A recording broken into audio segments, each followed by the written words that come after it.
E aí, pessoal, boa noite, como é que vocês estão? Hoje um episódio muito especial, diretamente aqui do Teatro do Incêndio. É isso mesmo. Olha só, pessoal, em 2026 o Teatro do Incêndio, a CIA Teatro do Incêndio, completa 30 anos, né? E as comemorações já começaram. E dando início às comemorações, eles estrearam o espetáculo São Paulo Surrealista.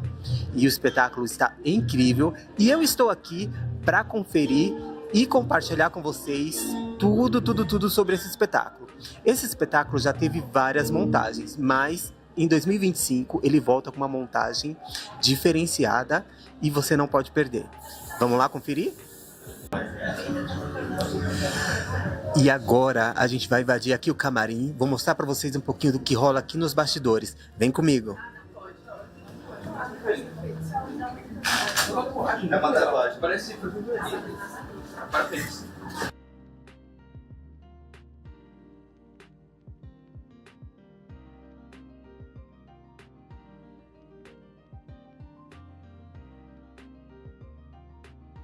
Pessoal, olha só, tô aqui com o Bruno. O Bruno é ator, né? Faz parte do elenco aqui do espetáculo.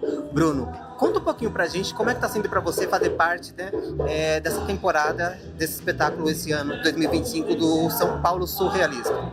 O Teatro do Incêndio é uma companhia que eu já admiro há um bom tempo. Eu fui aluno do Marcelo, então já tem toda aquela coisa que a gente conhece a linguagem, a pegada dele, e é algo totalmente diferente do que a gente vê por aí, né? Então tem sido uma experiência muito única, porque a gente comunica, mas a comunicação vai além da palavra. É uma brincadeira com o corpo, com música e tudo junto. E quando você tá entrando em uma narrativa, ele já dá um jeito de cortar pra entrar em outra.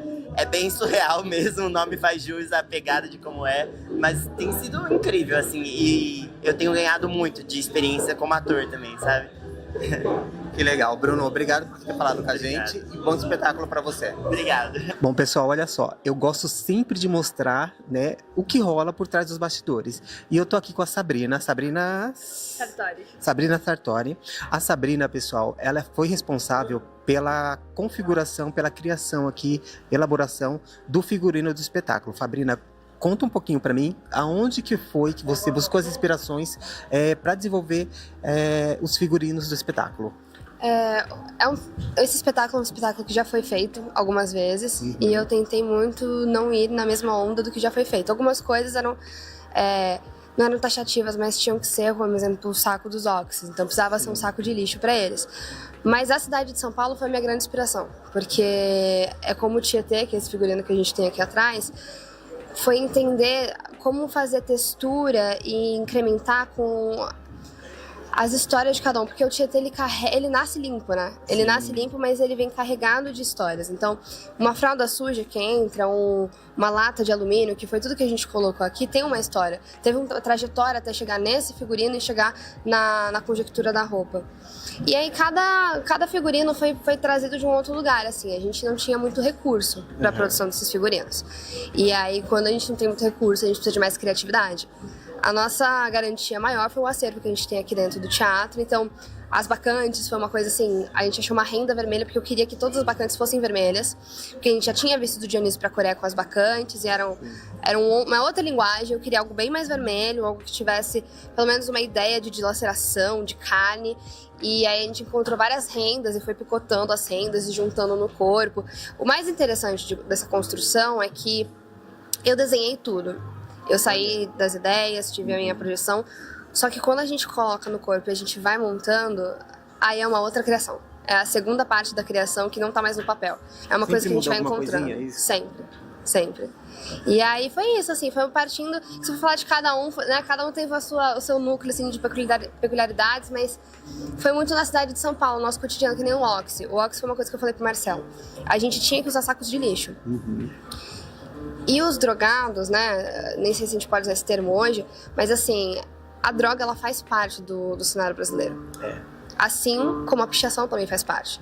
Então a nossa ideia era trazer essas pessoas que são dependentes químicos, essas pessoas que são tão marginalizadas pela sociedade, são colocadas num lugar tão delicado e tão de pouco cuidado, como o cenário do nosso estado, sabe, da nossa cidade, da nossa capital. Porque de fato é isso, são pessoas marginalizadas que foi para um lugar tão simples, tão cotidiano, tão irrelevante para as pessoas, que elas são parte do cenário. Não se tem mais um choque diante daquela situação, sabe? Tá tudo normalizado, né? E aí foi guiando assim, esse caminho e olhando, e aí tem a coisa das múmias, né? Que era pra ser uma coisa mais reverente, algo mais, como posso falar, mais místico. Então eu acho que até o Tietê traz um pouco de misticismo também, porque a gente quis brincar com algumas cores mais bronze, uns neons que ficam mais pra cá. Então eu acho que cada um teve seu espaço dentro da cidade de São Paulo. Legal. Sabrina, eu quero te agradecer por você ter falado com a gente, dado uma palavrinha aqui. Parabéns, né, pela criação, parabéns pelo espetáculo e que seja uma temporada de muito sucesso para vocês. Obrigada. Bom, pessoal, agora eu tô aqui com ele, o diretor do espetáculo, tô aqui com o Marcelo. Marcelo, prazer falar com você, te conhecer pessoalmente, um grande prazer. O prazer é meu, né? Bem-vindo aqui, bem-vindo a todas as pessoas que estão aí assistindo. Vamos lá. Bom, Marcelo, quero começar te perguntando, o que significa esse espetáculo para você? Nesse momento que a gente vive, um momento de extremo conservadorismo, né? Inclusive tem um momento na peça que a gente faz uma oração solene ao conservadorismo. Eu sinto que a gente falar da alegria, da liberdade, da felicidade, tem um valor muito grande, né? A gente vive numa cidade onde a juventude está extremamente sufocada, que ela não consegue ter perspectiva diante das coisas. E pelos poetas surrealistas, por esses poetas revolucionários, a gente inicia a peça com um mantra do Rimbaud, que ele dizia que estava tudo no mundo, aos 17 anos, ele dizia que tudo no mundo estava errado, inclusive a ordem das vogais, né? Então, para ele, precisava ser mudada a ordem das vogais para A, E, I, U, O. Né? A gente começa com o mantra do Rimbaud, que ele faz a ligação do romantismo com o surrealismo, para dizer que a juventude que hoje está presa, se sente intimidada e que tem pavor de extremo, devia ser realmente revolucionária.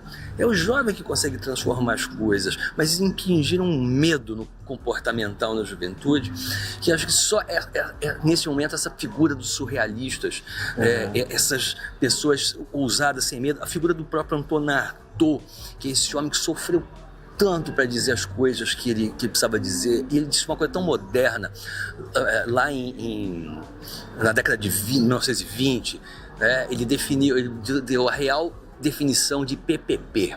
Não é parceria público-privada, é pai, pátria, patrão. Que é isso que acabou com a gente, né? Então esse espetáculo para mim significa é uma festa, é um deboche, é uma anarquia. É um tipo de resposta que só o teatro pode dar, só o ao vivo pode dar, só um convite ao público pode dar, né? Tem um poema do Piva no espetáculo, um pedaço de uma fala do Roberto Piva no espetáculo, que diz o seguinte: nós convidamos todos ao desregramento e à dissolução. Que eu acho que essa é a resposta que esse sistema não consegue suportar. É o deboche, é o riso. Eles não sabem lidar com isso. Por isso é a mão violenta do Estado em cima de todo mundo. Marcelo, esse espetáculo, né, São Paulo Surrealista, já teve outras montagens, né? Qual é o diferencial dessa montagem desse ano de 2025? Eu troquei alguns textos. A própria feitura do espetáculo é um espetáculo que ele se modifica um pouco pro momento que a gente vive, né? As peças, elas, todas, de Shakespeare a qualquer outro autor, elas mudam de significado, dependendo da época que elas estão fazendo. As palavras trocam de peso. E a gente montou a primeira vez em 2012. E a gente montou justamente porque a gente achava que a gente estava vivendo um mundo muito careta. E hoje, essa onda de conservadorismo tacanha invadiu de tal modo as nossas vidas, saiu do esgoto de uma maneira tão violenta, liberando tudo que é sorte de desgraça, abrindo uma caixa de Pandora de onde saiu misoginia, transfobia, racismo, assim, um tsunami. Então, e aí a gente fala assim, um discurso de ódio, mas não é um ódio naturalizado. Né? E aí essa peça hoje, ela se torna realmente um deboche diante dessas coisas todas. Isso tudo é o que nos sufoca, o que nos tira a vontade de amar. E é uma peça sobre isso, sobre a gente poder amar, né? Sobre a gente poder se encontrar. Então, brinca com as pessoas, elas vão vir para cá, é permitido isso em cena, elas podem vão estar expostas ao tabaco, porque os personagens são fumantes, eles fumam pra caramba. Elas estão expostas a um laser que pode destruir o celular das pessoas, e elas estão expostas a beijos. Então, a plateia pode vir, você pode convidar alguém que você queira beijar. Traz aqui, que é aqui que você vai beijar. Você vai ter essa cena, você vai ter essa oportunidade de beijar quem você quer. Traga aqui, a pessoa já vai entender. Quando você convidar para vir aqui, ela já vai entender que você quer beijá-la. Esse espetáculo é um espetáculo que tem muitos artistas em cena, né? Como que é dirigir, né, um elenco tão grande assim? São 26, 28?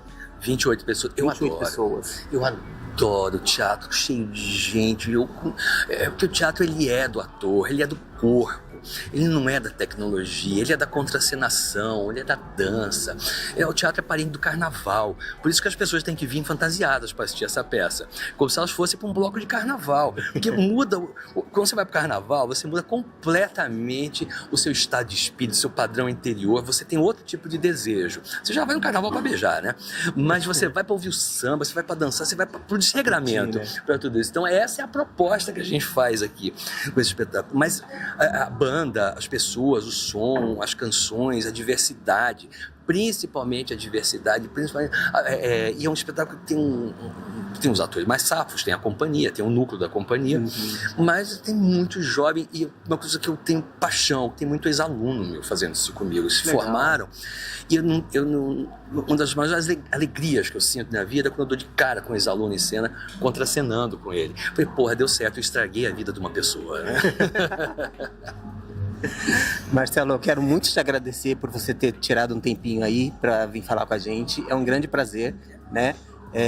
E assim, que essa temporada seja uma temporada muito próspera, de muito sucesso para toda a companhia. Axé, muito obrigado, axé. E ó, vamos convidar a galera para vir assistir? São Paulo Surrealista, Corpo Antifascista, sábados e domingos, às 8 da noite, às 20 horas, no Teatro do Incêndio, Rua 13 de Maio, 48, Bexiga, a entrada da Bela Vista, a entrada do Bexiga, o casarão histórico, onde funcionou o Café Society e a Boate Igrejinha. E olha só, eu vou deixar o link aqui embaixo, ó, só você entrar nesse link aqui e já adquirir seu ingresso, e não esqueça da sua fantasia, não é isso? É isso aí, venha fantasiado e pronto para beijar. Bom, pessoal, tô aqui com a Ana Bia, ela é atriz, né, faz parte do elenco aqui do espetáculo. Ana, conta um pouquinho pra gente como é que tá sendo essa sua experiência nesse espetáculo. Foi uma delícia fazer parte, né? Estar fazendo parte do processo de São Paulo Surrealista. É uma provocação para a sociedade, uma provocação para o conservadorismo. É importante tudo que a gente tem a dizer, tudo que a gente tem assim engasgado, tá aqui. E de uma forma bonita. Ao mesmo tempo a gente fala que é um musical, mas o teatro daqui do Incêndio, ele é contra musicais de alguma forma, mas transformou essa beleza toda. Então a gente está muito feliz em fazer essa peça. É a 5ª edição e isso é muito especial para nós, para todo o elenco. A gente está muito envolvido fazendo esse trabalho super diferente. Então venham assistir, venham ver a gente. Ana, essa peça, esse espetáculo, ele é bem diferente, né, do que as pessoas estão acostumadas a ver, né, nos teatros. E o que isso acrescenta na sua rotina, no seu dia a dia, né, a mensagem que ela passa? A mensagem, né, é sensacional, assim, porque a gente tem uma junção de coisas que fazem um soco no estômago da sociedade, né? Então a ideia é incomodar.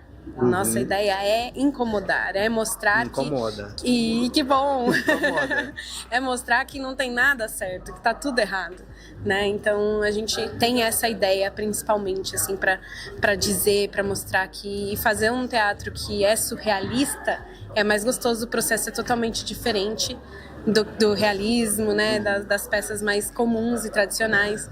Então é um processo muito diferenciado, mas que foi muito gostoso de fazer. A gente foi muito bem acolhido pelo Marcelo, é um prazer estar com ele depois de tantos anos, eu o conheço há muito tempo e estou muito feliz de estar aqui. Pessoal, então não percam, venham assistir o espetáculo, está em cartaz aqui no Teatro Incêndio, sábado e domingo? Sábado e domingo às 20 horas. E chegamos ao fim de mais um episódio do nosso podcast Em Cena. Toda quinta-feira, às 20 horas, tem um episódio novo e inédito aqui no canal para você. Compartilhe muito esse vídeo, né? E todos os nossos vídeos.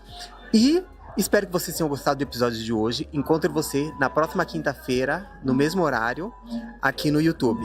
Não percam!